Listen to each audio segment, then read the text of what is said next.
Bismillahirrahmanirrahim. Assalamualaikum warahmatullahi wabarakatuh. Siswa kelas 8 SMP yang berbahagia.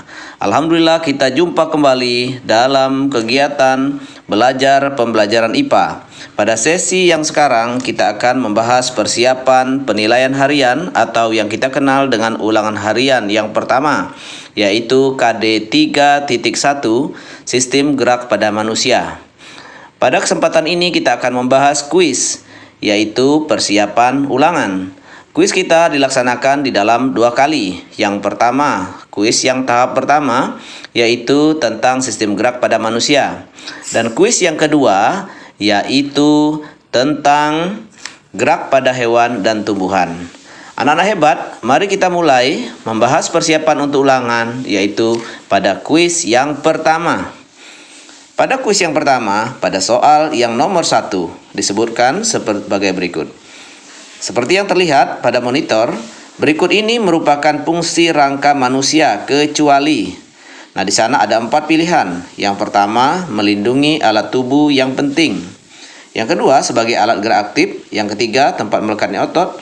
Dan yang keempat, menegakkan dan memberi bentuk tubuh. Nah, kalau kita lihat dari pilihan tersebut, anak-anak mungkin sudah membaca pada pelajaran kita sebelumnya bahwa fungsi dari yang disebutkan di sana, yaitu fungsi rangka. Yang pertama, melindungi alat tubuh yang penting. Nah, seperti ya kita ketahui, pada rusuk itu melindungi organ jantung, paru-paru, dan lain sebagainya. Begitupun pada rangka tubuh yang lainnya. Kemudian yang di sini disebutkan tempat melekatnya otot. Ya, memang tulang itu adalah tempat melekatnya otot. Dan yang ketiga, menegakkan dan memberi bentuk tubuh. Jadi kita memiliki bentuk itu karena kita memiliki rangka. Nah, tetapi di sini dikatakan sebagai alat gerak aktif. Nah, pada dasarnya yang merupakan alat gerak aktif itu adalah otot. Nah, di situ disebutkan rangka sebagai alat gerak aktif. Anak-anak perlu ketahui bahwasanya rangka tidak akan pernah bergerak jika tidak ada otot. Jadi yang aktif adalah otot, sementara rangka yang benar adalah sebagai alat gerak pasif. Oleh karena itu, maka di soal diminta adalah yang bukan atau kecuali. Berarti jawaban yang bukan atau kecuali di sana yang bukan fungsi rangka adalah sebagai alat gerak aktif. Jadi sekali lagi jawabannya adalah untuk soal nomor 1 sebagai alat gerak aktif. Oke, anak-anak hebat, tetap semangat. Kita lanjut ke soal yang nomor 2. Pada soal nomor 2 juga dikatakan minta yang tidak benar mengenai rangka juga. Mari kita lihat. Nah, yang tidak benar di sana disebutkan rangka sebagai pelindung organ tubuh, rangka sebagai tempat melekatnya otot, rangka terbentuk dari bahan nitrogen, rangka memberi bentuk tubuh. Nah, ini pada dasarnya sama dengan soal yang nomor pertama tadi. Nah, anak kalau dilihat nomor pertama tadi, di sana juga tentang rangka, ini juga tentang rangka. Jadi ada kemiripan, cuman jawabannya berbeda. Jika diminta yang tidak benar di sini, ya pada pembahasan tadi sudah jelaskan. Cuman di sini rangka terbentuk dari bahan nitrogen. Itu kurang tepat. Kalaupun ada, jadi kita harus jelaskan di sana ya dari unsur kalsium, ya fosfor dan lain-lain. Itu yang lebih tepat. Tapi di sini dikatakan sebagai terbentuk dari bahan nitrogen. Maka di sini jawaban yang tidak benar atau yang diminta jawaban nomor 2 adalah rangka terbentuk dari bahan nitrogen. Itulah jawaban untuk nomor 2. Next, berikutnya yang ketiga. Tulang yang mempunyai bentuk pipi antara lain. Nah, jadi anak-anak sudah mengenal ada tulang itu yang berbentuk pipa, ada yang berbentuk pipi, ada tulang pendek, dan lain sebagainya. Jadi kalau kita lihat di sini, kalau tulang paha itu adalah bentuknya tulang pipa. Berarti jawaban pertama tidak tepat. Kemudian jawaban yang kedua, tulang pergelangan tangan dan tulang jari. Ya, tulang pergelangan tangan bukan termasuk tulang pipi. Tulang jari juga bukan termasuk tulang pipi. Jadi yang benar jawaban untuk soal nomor 3 adalah tulang ubun-ubun dan tulang rusuk. Itulah yang termasuk kategori tulang pipi. Jadi kalau kita urutkan di sana jawabannya adalah option atau pilihan yang terakhir. Oke, next soal yang keempat. Nah, di sana disebutkan adalah fungsi sistem rangka antara lain melindungi organ internal pada tubuh manusia, tulang melindungi jantung dan paru-paru serta otak. Jadi kita lihat tulang mana yang melindungi jantung dan paru-paru dan tulang mana yang melindungi otak. Kita lihat secara berurutan di sini. Ya, kalau dilihat dari sana, jantung dan paru-paru itu yang lebih tepatnya bukan di tengkorak, bukan juga di yang tepatnya adalah di tulang rusuk. Kemudian untuk otak yang tepatnya adalah di tulang tengkorak. Jadi jawaban untuk soal nomor 4 adalah tulang rusuk dan tulang tengkorak. Next, berikutnya soal yang kelima. Ya, kita lihat. Nah, soal yang kelima, berdasarkan bentuknya, tulang dibagi menjadi tulang pipa, tulang pipi, dan tulang pendek. Tulang berikut yang termasuk tulang pipa. Jadi yang diminta adalah tulang pipa. Kita lihat dari opsi yang pertama, ada tulang paha, tulang kering, dan tulang betis. Kemudian, pada pilihan yang kedua, ada tulang rusuk. Tadi kita sudah tahu bahwa tulang rusuk itu tulang pipi. Kemudian di sana disebutkan juga kembali tulang rusuk, berarti juga keliru yang bilang ketiga. Nah, kemudian yang terakhir itu tulang hasta, tulang belakang, dan tulang betis. Jadi yang di sana tulang belakang itu juga tidak tepat, maka jawaban yang benar adalah pilihan pertama, yaitu tulang paha, tulang kering, dan tulang betis. Itulah yang termasuk contoh dari tulang pipa. Oke, anak-anak hebat, kita lanjutkan kembali, yaitu soal yang nomor 6. Nah, pada soal nomor 6 ini ada disebutkan 6 jenis sendi. Mulai dari sendi engsel, sendi pelana, sendi peluru, sendi putar, sendi gulung, dan sendi geser. Jadi anak-anak hebat, di sini kalian disuruh memasangkan atau menjodohkan antara jenis sendi dengan arah gerakannya. Kalau kita lihat yang pertama adalah sendi engsel. Sendi engsel ini terletak pada siku atau menghubungkan lengan atas dengan lengan bawah, ataupun tulang betis dengan tulang paha. Jadi kalau kita lihat sendi engsel itu memiliki arah satu arah. Itu jawaban yang tepat. Nah, di semua pilihan A, B, C, D semua mengatakan ke satu arah. Berarti memang itulah yang tepat. Yang kemudian yang kedua yaitu sendi pelana. Nih, mari kita lihat. Sendi pelana seperti kita ketahui ini memiliki arah gerak yaitu dua arah. Sendi pelana yang ada di jempol, ya jempol tangan itu ada gerakannya ke dua arah. Berarti jawaban yang tepat dua itu pasangannya adalah C. Maka kita abaikan sekarang jawaban nomor 1 dan nomor 2 karena jawaban nomor 1 dan 2 itu adalah bagian duanya adalah A. Maka kita lihat pada pilihan ketiga dan keempat, nomor 2 itu adalah C. Sendi pelana memiliki arah gerak dua arah. Sekarang kita lihat yang ketiga. Yang ketiga adalah sendi peluru. Seperti kita ketahui bahwa sendi peluru itu terletak antara tulang paha dengan tulang panggul, atau juga terletak antara lengan atas dengan tulang bahu atau tulang belikat. Nah, tangan kita itu bebas diputar ke segala arah, begitupun dengan kaki kita. Berarti jawabannya tepat untuk nomor 3. Di sana pasangan nomor 3 sendi peluru adalah A, segala arah. Nah, maka sudah jelas sekali di situ. Jawaban yang keempat berarti juga keliru karena di sana dikatakan memutar. Nah, berarti kita lanjutkan saja pilihan yang ketiga. Yang ketiga adalah A, yang keempat adalah B, yaitu sendi putar, memutar. Yang kelima adalah E, yaitu dua arah dengan gerakan yang terbatas. Dan yang keenam yaitu adalah D. Yang keenam adalah sendi geser, yaitu arahnya menggeser. Jadi pilihan yang tepat untuk nomor 6 adalah pilihan yang ketiga.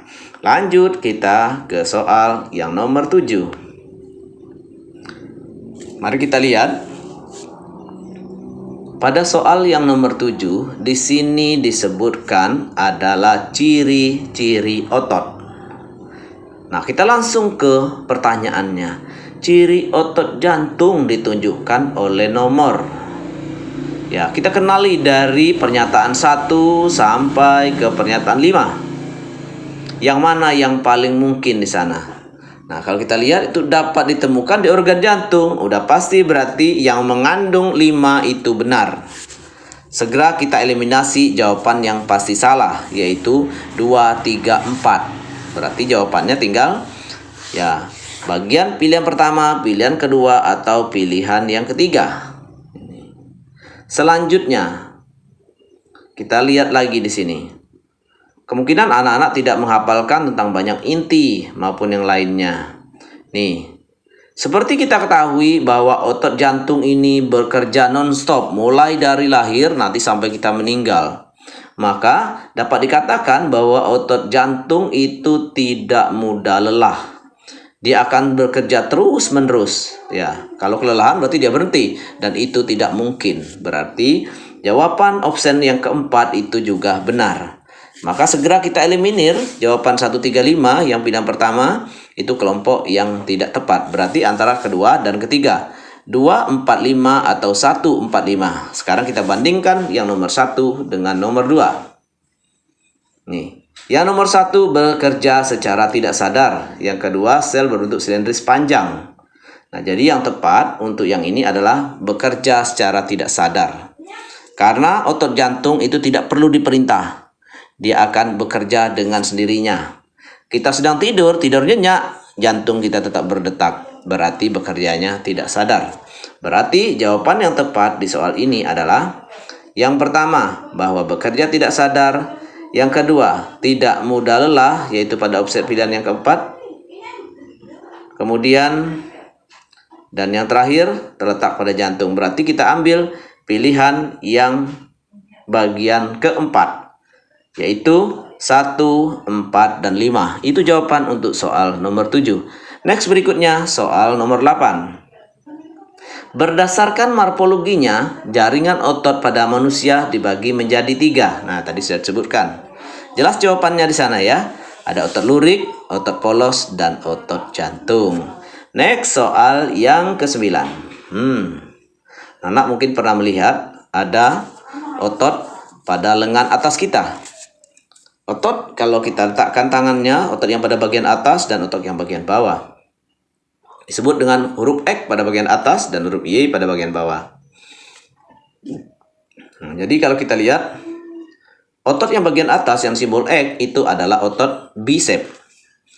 Nah, berarti pilihan pertama dan kedua itu tepat, otot bicep. Sementara pilihan 3 dan 4 itu tricep. Berarti udah pasti arahnya mengarah ke pilihan yang pertama atau pilihan kedua. Ya, X adalah bicep, Y adalah tricep. Kita lihat, posisi tangannya diluruskan. Posisi tangannya yang diluruskan. Ada otot yang mengecil dan ada otot yang membesar. Otot yang membesar itu adalah yang kontraksi, sementara yang mengecil itu adalah relaksasi. Berarti kita lihat, bicep bagian X itu relaksasi, kemudian yang bagian Y itu adalah kontraksi. Jadi hati-hati ya di sini. Mana yang kontraksi dan mana relaksasi. Ketika kita luruskan seperti gambar itu, maka yang kontraksi adalah bagian Y, otot tricep. Sementara otot X adalah bagian bicep adalah kontraksi. Yang X relaksasi, yang Y adalah kontraksi. Oke, jelas jawabannya ya. Untuk yang nomor 9, yang X adalah otot bicep relaksasi dan Y adalah otot tricep kontraksi. Jadi pilihan yang benar adalah pilihan yang pertama.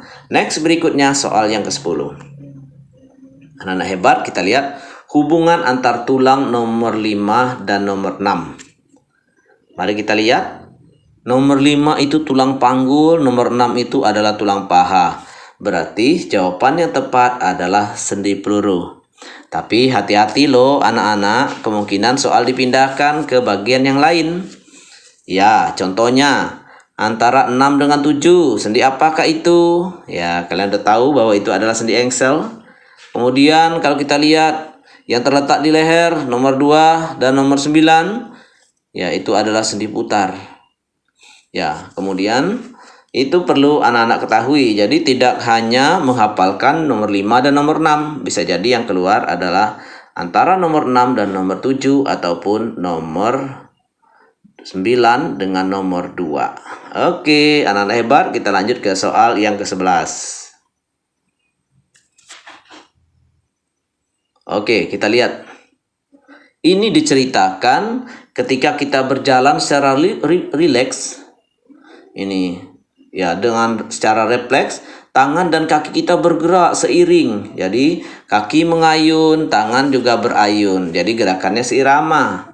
Nah, ini disebabkan ada hubungan antar tulang. Ya, yang terjadi. Ya, hubungan tersebut disebut dengan sendi. Jenis sendi yang digunakan pada saat kita berjalan, karena tadi tangan dengan kaki, udah jelas di sana yang menggerakkannya ada sendi, ya supaya kaki bisa berayun, tangan berayun, itu ada sendi engsel. Begitupun sendi peluru. Jadi jelas jawabannya adalah pilihan yang kedua, sendi engsel dan sendi peluru. Oke, next soal yang ke-12. Tadi soal yang ke-11, sekarang soal yang ke-12. Hubungan antar tulang yang membentuk sendi kaku. Oke.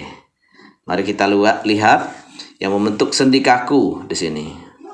Yaitu kita lihat pilihan pertama, tulang pengumpil dengan tulang hasta, itu tidak tepat. Tunggalang dengan lengan bawah dengan lengan atas, itu tidak tahu kita tadi sendi yang itu ya. Itu termasuk sendi gerak, yaitu tepatnya sendi engsel. Ruas-ruas tulang belakang, kemudian tulang ubun-ubun dengan tulang dahi. Yang diminta di sini adalah tulang sendi kaku ya. Oke, kalau yang sendi kaku berarti jawabannya dia bisa bergerak tapi geraknya kaku. Nah, sendi ini kan bermacam juga. Ada yang namanya sinartrosis, sendi mati. Kemudian ada ampiartrosis, yaitu sendi kaku. Dan ada diartrosis, yaitu sendi gerak. Jadi kalau yang sendi kaku di sini adalah hubungan ruas pada tulang belakang. Sementara yang pada tulang ubun-ubun itu adalah sendi mati atau yang kita kenal dengan sinartrosis. Ingat anak-anak, bisa jadi nanti yang ditanyakan adalah sinartrosisnya. Kalau di sini yang ditanyakan adalah diartrosis, yaitu sendi kaku. Ya, ingat kita yang sudah kita pelajari, ya apabila sinar mati, maka ampiar kaku dan diar bergerak. Ya, itu. Oke, next, berikutnya soal yang ke-13. Contoh organ yang tersusun dari tulang rawan. Nah, ini gampang sekali kita lihat ya. Ini tulang rawan itu adalah tulang yang tidak keras ya. Di sini disebutkan adalah hidung dengan daun telinga. Itu jawaban yang tepat. Next, berikutnya soal yang ke-14. Nah, ini ada aplikasi gambar. Yang dimaksud di sini, siku, lutut termasuk persendian yang ditunjukkan oleh nomor. Jadi kita harus mengenal bagian ini. Soal nomor 14 itu ada gambar 1. Nih. Gambar 1 adalah gambar sendi peluru. Jadi kita lihat ada bola-bolanya, ada mangkoknya di sana, tempat berputarnya, dan tuh ada arah geraknya yang bergerak segala arah. Ini sendi peluru, sendi yang terletak antara paha dengan tulang panggul atau lengan atas dengan tulang bahu. Ya, itu yang disebut dengan sendi peluru. Next, berikutnya, nah ini dia. Ini yang disebutkan siku dan lutut. Ini dia pada nomor 2. Sendi ini dikenal sendi engsel. Kemudian anak-anak perlu tahu juga, ya siapa tahu besok soalnya pindah ke nomor 3. Nomor 3 itu adalah sendi putar yang terletak pada bagian leher kita. Dan kemudian yang bagian terakhir, ya anak-anak bisa lihat di situ ada yang namanya sendi geser. Hati-hati ya. Ini ya, sendi geser itu salah satunya terdapat pada tulang belakang. Itu yang keempat. Oke, jelas ya. Jangan terpaku hanya di nomor 2. Di kuis ditanya nomor 2, pada ulangan nanti bisa jadi yang ditanyakan nomor 1, 3, atau 4. Hati-hati jangan kejebak dengan soal. Next berikutnya, soal yang ke-15. Oke, anak-anak hebat. Oke, anak-anak hebat, kita masuk ke pembahasan soal nomor 15. Di gambar ditampakkan bahwa ada kelainan pada tulang belakang.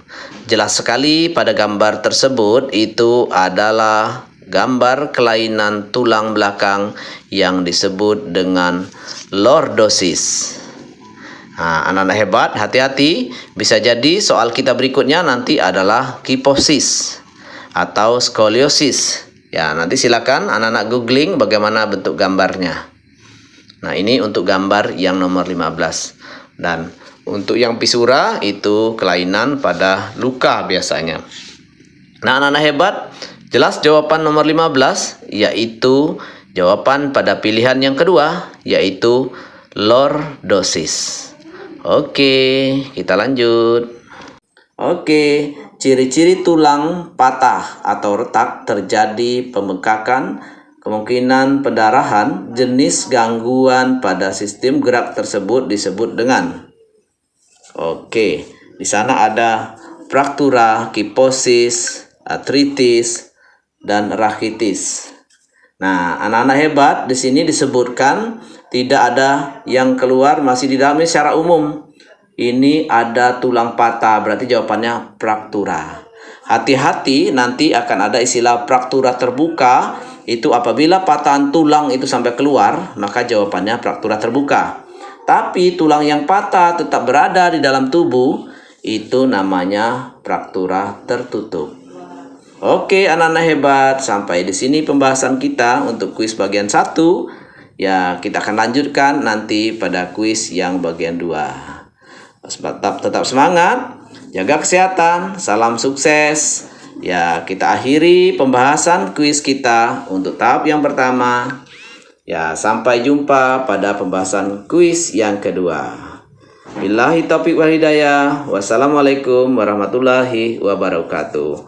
Bye-bye.